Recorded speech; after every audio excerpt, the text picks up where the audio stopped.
우리 주님이 이미 우리 마음 가운데 함께하고 계십니다. 이것은 굳이 설명해야 될 일도 아니고요. 앞으로 이렇게 될 거다라고 그렇게 예언된 말씀도 아닙니다. 이미 우리 안에 일어난 일입니다. 그러면 이걸 기억하고 살아가야 되는 거죠. 우리에게 이미 행하신, 이미 우리의 삶에 들어오셔서 함께 하시는 우리 주 예수님을 날마다 기억하며 살아가는 우리 사랑홍동의 성도들 되시기를 예수님의 이름으로 축원합니다. 지금 오늘이 벌써 신명기 28번째 말씀입니다. 26장까지 왔지요. 지금까지 신명기 말씀을 쭉 함께 나누면서 혹시라도 누군가 신명기 말씀이 무슨 내용이유? 라고 그렇게 물어보신다면 어떻게 설명해 주실 수 있으시겠어요? 신명기 무슨 내용이었다? 어떻게 설명하실 수 있겠어요? 기억하십니까? 신명기의 내용들. 신명기를 한 가지 단어로 딱 집어서 설명을 하자면 신명기는 기억입니다. 기억. 신명기의 히브리어 제목, 또 헬라어 제목, 그리고 이제 왜 신명기인지 제가 아마 첫 번째 설교할 때에 나눴던 것 같아요. 히브리어 제목으로는 이미 선포된 말씀이라는 의미예요. 헬라어 제목으로는요, 다시 주어진 율법이라는 의미입니다. 한글로는요, 신명기, 그러니까 한자가 왜 신명기예요? 하나님의 명령을 다시 풀어서 쓴 기록이라는 의미이죠. 왜 하나님의 말씀을 다시 들려주실까요? 신명기는 이미 했던 이야기입니다. 했던 말씀을 또 다시 들려주시는 거예요. 왜 다시 들려주세요? 기억하기 위해서입니다. 기억하기 위해서. 우리가 이걸 늘 기억해야 돼요. 기억하기 위해서 이 말씀 주셨다. 신명기 26장에 와서 이 신명기의 본래 의도가 기억하기 위해서라는 말씀을 다시 드리는 이유는 뭐냐면, 우리가 지금까지 나누어왔던 얘기들이 너무 많았대서 그래요. 그러니까 신명기 중간부터 12장부터 25장까지 쭉 나왔던 내용들이 하나님 백성이, 언약 백성이 약속의 땅에 들어가서 이러이러한 모습으로, 구체적으로 이런 모습으로 살아야 된다라고 설명하신 내용들이 쭉 나왔어요. 12장부터 이제 예배, 또 정결법, 뭐 도피성, 전쟁, 또 이렇게 가장 최근에 지난주에는 공정한 저울추를 써야 된다라는 그런 이야기들까지 여러 이야기들, 여러 계명들이 계속 나왔어요. 그러니까 이 구체적인 사례들을 계속 이렇게 다루다 보니까 정작 신명기를 왜 주셨는가를 자꾸만 잊어버리게, 놓치게 되는 거죠. 하나님 말씀을 우리에게 왜 주실까요? 하나님 말씀은 단지 우리가 이론으로 아는 것에서 그치는 게 아니라 실제로 그렇게 살아야 된다라는 거예요. 결국 신명기의 말씀, 지금까지 명령하신 내용들 정리하면 하나님 말씀에 순종하는 삶을 살아야 된다라는 거예요. 실제 그렇게 살아야 된다라는 거예요. 실제 그렇게 살아야죠. 많이 들어야 무슨 소용이 있어요? 늘 우리가 듣잖아요. 100가지를 들어서 한 가지라도 붙잡고 그걸 살아내야 된다고요. 그러면 기억하고 어떻게 그렇게 살아갈 수 있냐라는 거예요. 말씀을 쭉 들어요. 그럼 그 말씀을 듣고 어떻게 해야 내가 그 삶을 살아낼 수 있냐라는 거예요. 하나님 지금 말씀을 통해서 이렇게 질문하시는 거예요. 지금까지 내가 너희에게 이러한 삶을 살아야 한다라고 그렇게 명령했다. 자, 그러면 너희가 그걸 살아내야 되는데 무엇이 이 주어진 말씀에, 명령에 순종하는 삶을 가능하게 만들겠냐?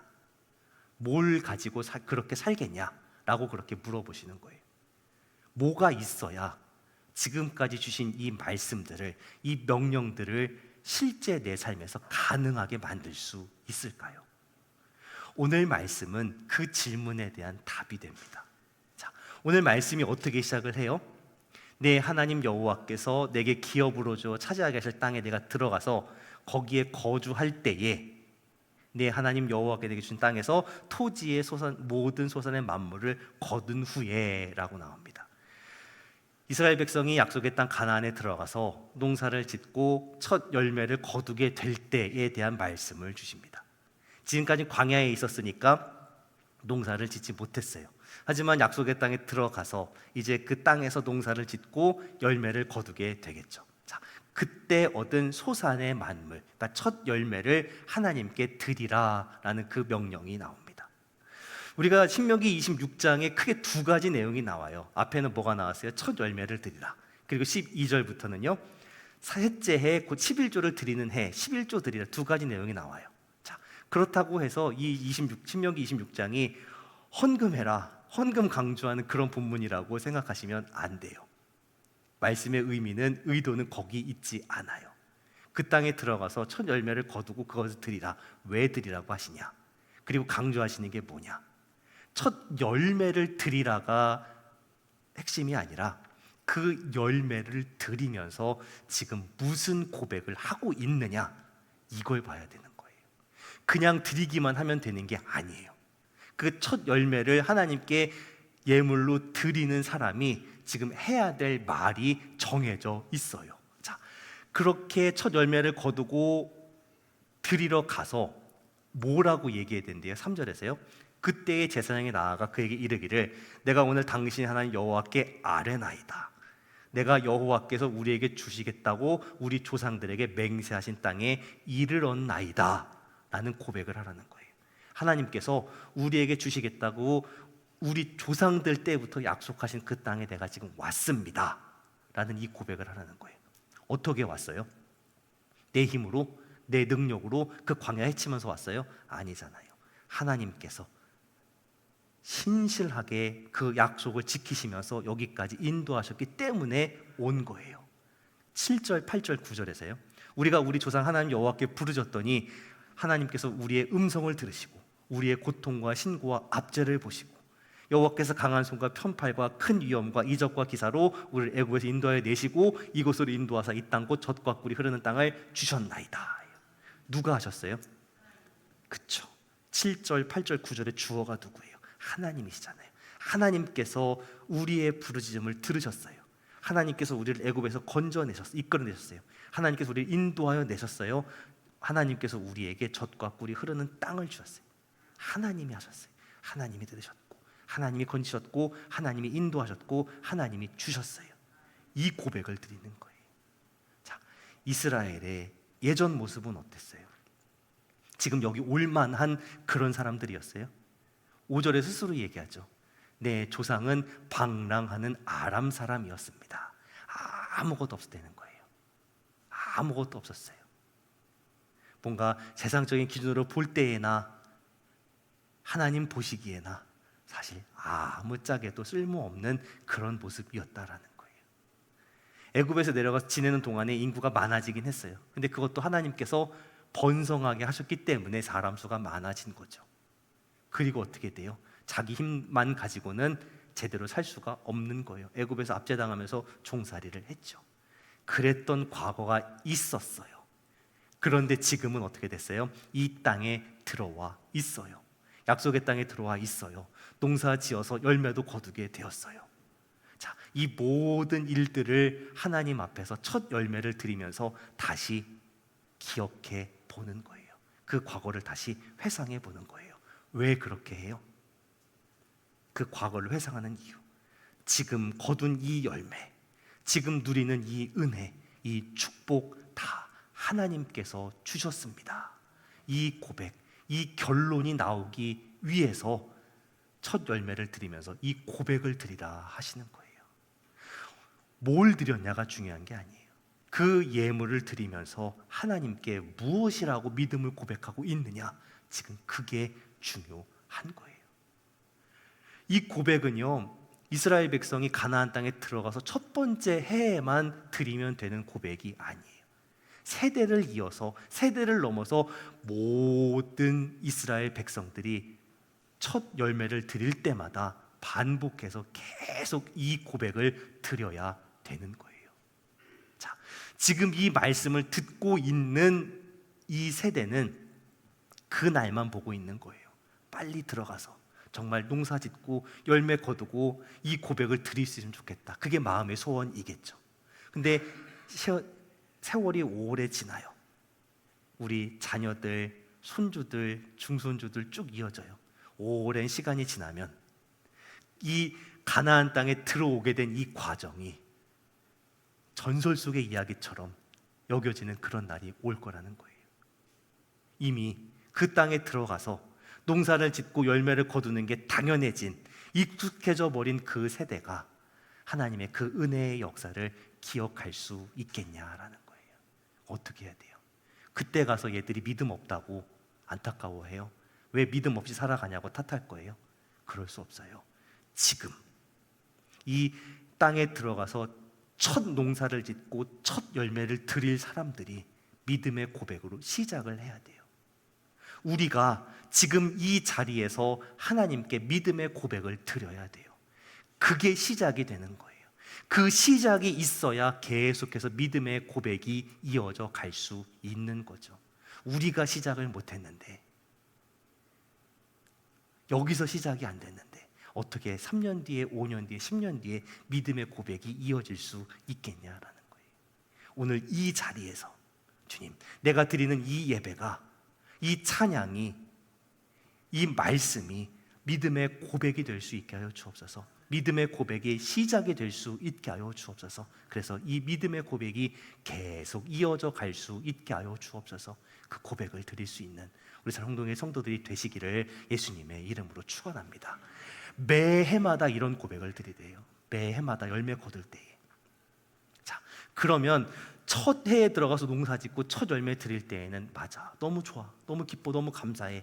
근데 내가 3년, 5년, 10년 열매를 드리면, 그리고 이 고백을 하면 마치 우리가 주문 외우는 것처럼 그렇게 이 멘트를 하게 될지도 몰라요.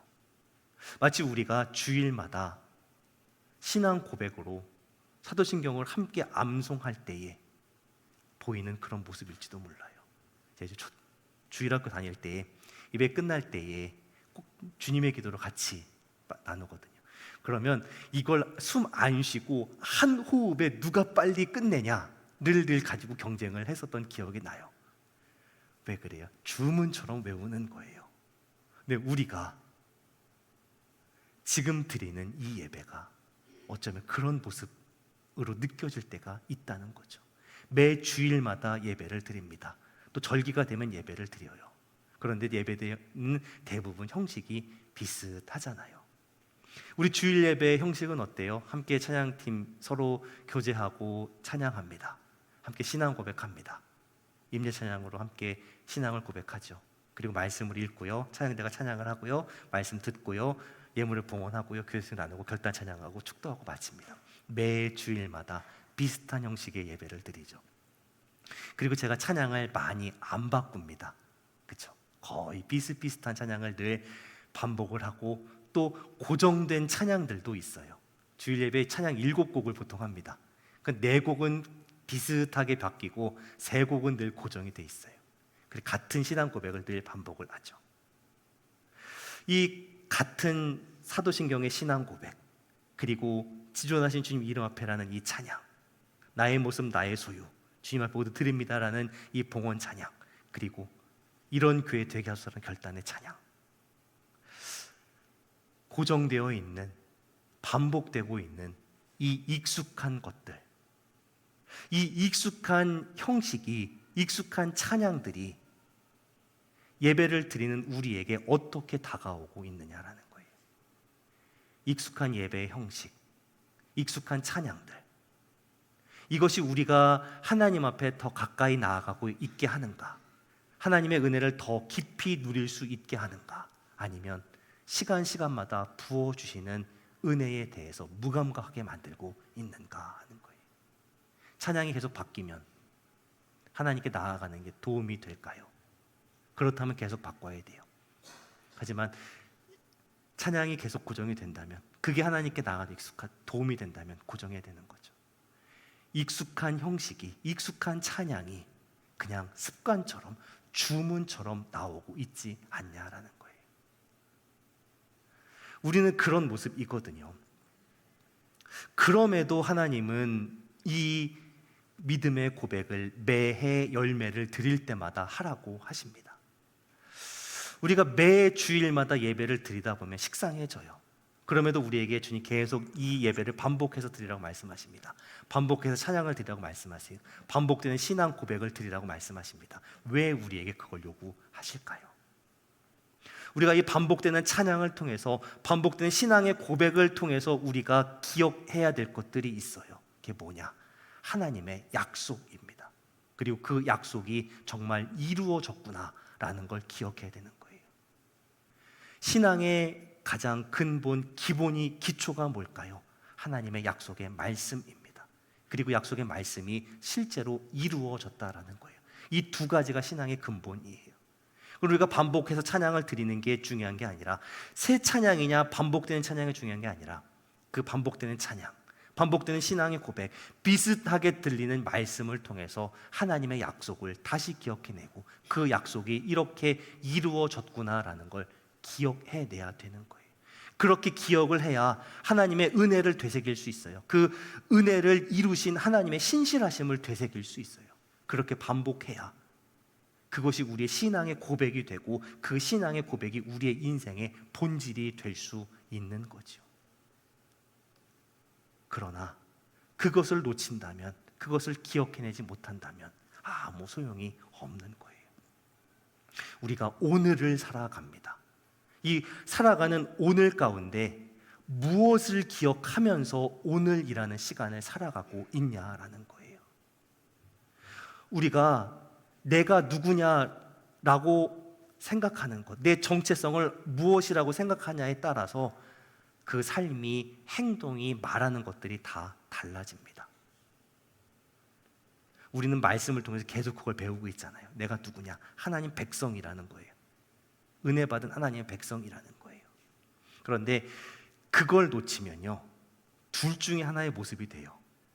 내가 은혜 받은 사람이라는 걸 놓치면 내가 스스로 성공했다, 높아집니다. 교만해져요. 아니면 실패했다, 난 받은 게 아무것도 없어, 조건도 안 좋아, 불평과 원망, 이런 것들만 나오게 돼요. 은혜 받은 사람이라는 걸 기억해야 높아질 때에도 겸손할 수 있고, 낮추실 때에도 원망과 불평 가운데 빠지지 않을 수 있는 거죠. 지금 오늘을 내가 살아가면서 나의 오늘이 하나님의 은혜로 말미암아 지금 이렇게 이루어졌다라는 그 고백을 드릴 수 있어야 되는 거죠.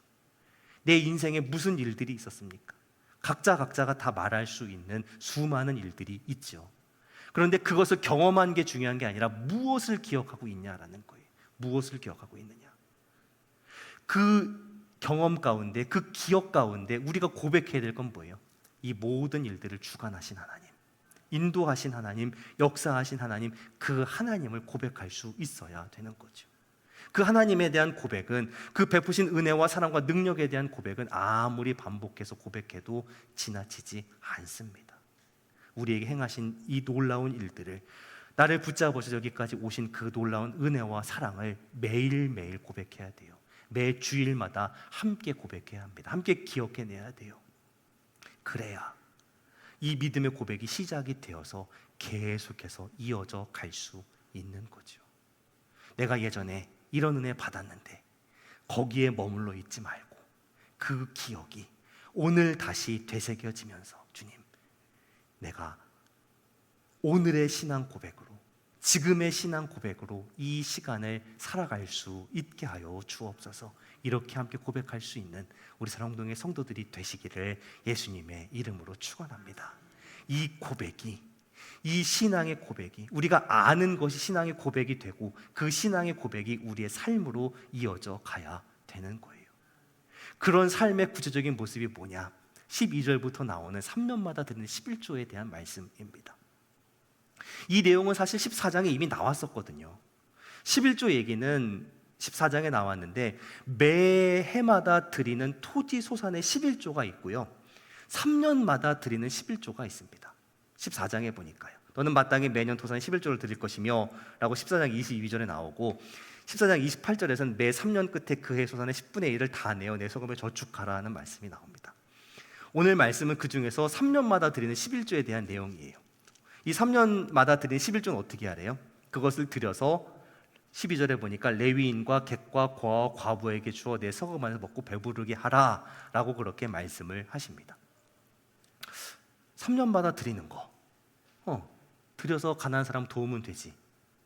이거 실제로 하려고 하면 생각보다 엄청 어려운 일입니다. 자, 왜 어려울까요? 하나님께서 이스라엘 백성들에게 하신 말씀을, 명령을 몇 개만 모아보면 돼요. 방금 11조 2개 말씀드렸죠. 매해마다 드리는 11조, 3년마다 11조. 그리고 이스라엘 백성들에겐 7년마다 안식년이 돌아옵니다. 자, 그럼 어떻게 될까요? 매해마다 11조를 냈습니다. 3년 차가 되면요, 그 해 11조와 3년 차 11조를 내야 돼요. 6년 차가 되면요, 4년, 5년에 11조, 11조, 6년 차에는 그 해 11조, 3년 차 11조, 3년 11조, 7년 차가 되면요, 그 해 11조 안식년. 안식년에는요, 열리는 열매에 대해서 그 땅 주인이 소유권 주장을 못해요. 가난한 사람들, 내 남종과 여종과 품꾼과 함께하는 나그네, 심지어 들짐승하고도 다 나누어 먹으라 말씀하셨거든요. 내게 아니에요. 자, 그럼 어떻게 될까요? 쌓입니다. 쌓이고 쌓이고 쌓이고요, 21년 차가 되면요, 그 해 11조, 3년 차 11조, 그리고 안식년, 이렇게 돼버려요. 우리는 11조 내면 감사원금 안 내고 절경금 내면 11조 안 내고 그러는데, 그렇게 하라는 게 아니에요. 낸 거 위에 추가로 더 내는 겁니다. 이거 실제로 하면 어떻게 돼요? 야, 이러다가 망하겠는데, 이렇게 하다가 내 건 언제 모으나, 망하겠는데 라는 인간적인 생각, 인간적인 계산 당연히 생기죠. 그렇게 계산하는 이스라엘 백성들에게, 또 우리에게 하나님 이걸 성물처럼 다루라 말씀하십니다. 엄연히 말하면 이 3년마다 드리는 11조는 성소에 드리는 제물이 아닙니다. 그렇죠? 드려서 어떻게 해요? 저축했다가 가난한 사람들, 함께하는 사람들과 나누는 거잖아요. 성소에 드려지는 제물이 아니에요. 그런데 13절에 보니까 이것을 성물이라고 그렇게 표현을 하십니다. 그리할 때 내 하나님 여호와 앞에 아뢰기를 내가 성물을 내 집에서 내어라고 얘기하죠. 그리고 14절에요, 내가 애곡하는 날에 이 성물을 먹지 아니하였고, 성물입니다. 성물이라고 그렇게 표현을 하세요. 11조 떼고 먹거나 사용하거나 바꾸지 못하고요, 부정한 상태에 떼지 못하고요, 성물처럼 다루라고 하세요. 성물처럼 드리는 거니까 당연히 아무거나 적당하게 드릴 수 없잖아요. 가난한 사람들하고 나눈다고 그냥 나에게 필요 없고 쓸모없는 거, 버리는 거 가지고 오라는 게 아니라, 내가 쓰고 싶은데 아까워서 못 쓰고 있었는데 하는 그런 것들 가지고 오라는 거예요. 하나님께 드리는 거 똑같이 하라는 거예요. 왜 이런 명령을 하실까요? 왜 이런 명령을 하실까? 단순히 가난한 사람들을 돌보라고 하시는 말씀이 아닌 거죠. 왜 이 명령을 주셨는가? 앞에 나오는 내용과 계속 이어지는 겁니다. 우리가 뭘 기억해요? 무엇을 기억하고 오늘 어떠한 신앙 고백을 드리고 있어요? 그러면 이 신앙 고백이 앞으로 살아갈 내 삶에는 어떠한 영향을 끼치고 있느냐라는 거예요. 내가 드리는 신앙 고백이 오늘로 끝나고 있느냐, 아니면 내가 앞으로 걸어갈 내 삶의 방향을 정하고 그것을 이끌어가고 있느냐라는 거예요. 이건 이 11조 명령을 어떻게 받아들이고 있냐에서 확인이 되는 거죠. 이 말씀은 이렇게 적용해 보면 됩니다. 그러면 내가 받은 복은, 내가 하나님께 받은 그 은혜와 축복은 지금 어디까지 흘러가고 있는가인 거예요. 멈추었는가? 흘러가고 있는가? 내가 누리고 있는 모든 것이 정말 내가 이룬 것이 아니라 하나님의 은혜로 말미암은 것이다 라고 그렇게 고백한다면요, 그렇게 신앙으로 고백하고 있다면요, 믿음의 고백을 드리고 있다면요, 그 고백이 내 다음 스텝에, 내 인생의 다음 걸음에 반드시 영향을 끼쳐야 되는 거예요. 내가 누리고 있는 게 정말 하나님 주신 것이 맞다면, 그렇게 믿고 있다면, 그렇게 고백한다면 내게 주신 하나님의 것을 하나님의 뜻대로 쓸 수 있어야 되는 거죠. 그 다음 스텝을 그렇게 딛고 있냐는 거예요. 그런데 이 말씀을 단순히 명령으로만 받으면, 계명으로만 받으면 몇 번은 할 수 있을지 모르지만 끝까지 이 말씀을 순종할 재간이 없어요. 강제로 하는 거니까 그렇죠. 처음에는 하겠지만 분명히 이 계명의 틈새를, 법조항의 틈새를 노려서 이걸 안 할 수 있는, 피할 수 있는 방법을 찾으려고 한다고요. 어떻게 이걸 끝까지 할 수 있겠냐라는 거예요. 어떻게 마음을 다하고 뜻을 다하고 끝까지 지켜 행할 수 있겠냐는 거예요. 명령이면 못해요. 이것이 은혜여야 가능한 거예요. 내게 주신 하나님의 은혜, 지금까지 에베네셀을 하신 하나님의 은혜, 지금 임마누엘 하고 계신 그 은혜, 앞으로 여호와 일에 하실 그 은혜, 이 은혜가 기억되어야, 이 은혜가 다시 되새겨져야 이 말씀들이 나에게 주신 명령이 아니라, 의무가 아니라 믿음의 고백이 되고 내 삶으로 가능하게 되는 거죠. 이 어려운 말씀을 우리에게 주신 하나님의 마음이 뭘까? 하나님은 그냥 우리가 구원받았으니까 적당히 살다가 끝나는 인생 되기를 원하지 않으신다는 거예요. 하나님 우리를 정말 하나님 마음껏 축복해 주기를 원하십니다. 그리고 그 은혜와 축복을 받아서 하나님의 귀한 도구로, 선한 일의 도구로, 은혜의 통로로 쓰임 받기를 원하시는 거죠. 이렇게 드린 사람들에게 하나님 앞에서 이렇게 기도하라고 말씀하십니다. 15절에 보니까요, 원하건대 주의 거룩한 조서 하늘에서 보시고 주의 백성 이스라엘에게 복을 주시며 우리 조상들에게 맹세하여 우리에게 준 젖과 꿀이 흐르는 땅에 복을 내리소서라고 그렇게 기도하래요. 하나님 말씀대로 순종했습니다. 받은 복을 흘려보냈습니다. 그러니까 더 주세요 라고 그렇게 기도하라는 거예요. 이거 내가 얼마나 많이 드렸냐, 베풀었냐, 이거 자랑하는 의미가 아니잖아요. 하나님, 내가 이렇게 받은 거 내가 먹지 않고 흘려보낼 수 있음에 감사합니다. 하나님 말씀에 순종할 수 있게 돼서 감사합니다. 순종했다는 걸 고백하고 순종할 수 있음에 감사하는 거죠. 저는 이 말씀이 우리 사랑홍동의 성도들의, 모든 성도들의 삶 안에서 이루어질 수 있기를 간절히 기도하고 소원합니다. 그냥 말씀 듣고 끝이 아니라 말씀이 진짜 이루어지는 삶을 살아가기를 소원합니다. 이 말씀이, 기록된 말씀이 우리에게 주어졌잖아요. 주님, 이 말씀을 믿고 의지하고 말씀대로 살아갈 수 있게 하여 주옵소서. 내가 지금까지 했던 것보다 더 많은 헌신과 충성을 드릴 수 있게 하여 주옵소서. 그리고 더 많이 받을 수 있게 하여 주옵소서.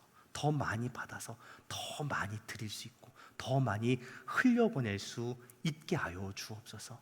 그렇게 기도할 수 있는, 그렇게 말씀이 이루어지는 삶을 살아갈 수 있는 우리 사랑동의 성도들이 다 되시기를 예수님의 이름으로 축원합니다. 12장부터 하나님 백성의 구체적인 삶의 모습을 계속 설명하셨습니다. 이제 그 말씀을 마무리하시면서 이런 말씀을 주세요. 16절에 보니까요, 내 하나님 여호와께서 이 규례와 법도를 행하라고 내게 명령하시나니 그런즉 너는 마음을 다하고 뜻을 다하여 지켜 행하라. 이렇게 살아가면, 그러니까 이렇게 하나님을 인정하고 그 말씀을 따라가면 하나님이 어떻게 하신대요? 너를 보배로운 백성이 되게 하시겠다라고 그렇게 약속해 주시잖아요. 자, 그런데 16절, 17절, 18절 말씀을 보면서요, 우리가 기억해야 될 게 있어요. 이 말씀의 시제예요. 시기. 이 말씀을 주신 시기, 그리고 이 말씀을 듣고 순종해야 될 시기, 이 믿음을 고백할 시기, 그리고 하나님께서 우리를 보배로운 백성 만들어주시는 그 시기가 언제냐는 거예요. 16절에 뭐라고 나와요? 오늘입니다. 오늘 명령하셨습니다. 그러니까 어떻게 17절에서요, 오늘 하나님을 인정하고 그 도를 행하고 규례와 법도를 지키고 그 말씀 듣겠습니다 대답하라는 거예요. 그러면요, 오늘 하나님께서 말씀하신 대로 너를 그의 보배로운 백성 되게 하신다라는 거예요. 오늘 명령하셨어요. 오늘 순종하기를 결단하는 거예요. 그럼 오늘 하나님께서 보배로운 백성 되게 하신다라는 거예요. 오늘입니다. 오늘. 내가 어제까지 얼마나 뜨겁게 살았냐, 내가 어제까지 얼마나 순종했냐, 어떠한 경험이 있었냐, 그게 오늘의 믿음을, 오늘의 순종을 대신하지는 못하는 거예요. 그건 기억하고요, 그 기억이 오늘 적용이 되어야 되는 거예요. 오늘 이 말씀이 이루어지는 것을 경험할 수 있는 우리 홍동의 성도들 되시기를 예수님의 이름으로 축원합니다. 말씀 지키고 살아가는 거 쉽지 않죠. 그런데 결과적으로 보면 말씀 지켜서 좋은 건 우리예요. 우리가 말씀을 지키던 안 지키던 하나님께는 사실 큰 영향 없어요. 하지만 우리가 말씀을 지키며 살아가게 되면 유익 얻는 건 우리라는 거예요. 이스라엘이라는 건 우리라는 거예요. 그런즉 하나님께서 너를 그 지으신 모든 민족 위에 뛰어나게 하사 찬송과 명예와 영광을 삼으시고 말씀하신 대로 너를 내 하나님 여호와의 성민이 되게 하시리라. 하나님께서 우리를 찬송되게 하신답니다. 명예가 되게 하신답니다. 하나님의 영광이 되게 그렇게 만들어 주신답니다. 이 말씀이 이루어지면 얼마나 좋겠어요. 이 말씀이 이루어질 수 있는 게 뭐예요? 하나님 말씀을 믿고 의지하고 순종하고 살아가는 거죠. 하나님 이렇게 만들기를 원하신다고요. 그러니까 우리가 받아야죠. 하나님 믿고 의지하면서 명령 지키는 건 결국 우리에게 유익입니다. 당장 생각해보면 그렇게 살면 손해날 것 같은데요, 망할 것 같은데요, 그렇게 생각이 들지만 실제로는요, 우리의 평생에 하나님 말씀 순종해 살아가는 것이 우리가 하나님의 복을 충만히 누리고 살아가는 길인 줄로 믿습니다. 우리 사랑동의 성도들, 힘들고 어렵지만 오늘 이 말씀 앞에서 말씀 순종하며 살게 하여 주옵소서. 하나님의 큰 복 받는 보배로운 백성 되게 하여 주옵소서. 하나님 앞에서 찬송과 명예와 영광이 된 하나님 백성 되게 하여 주옵소서. 이 믿음의 고백과 결단 드리고 오늘을 살아갈 수 있는 우리 사랑동의 성도들이 다 되시기를 예수님의 이름으로 축원합니다. 기도하겠습니다.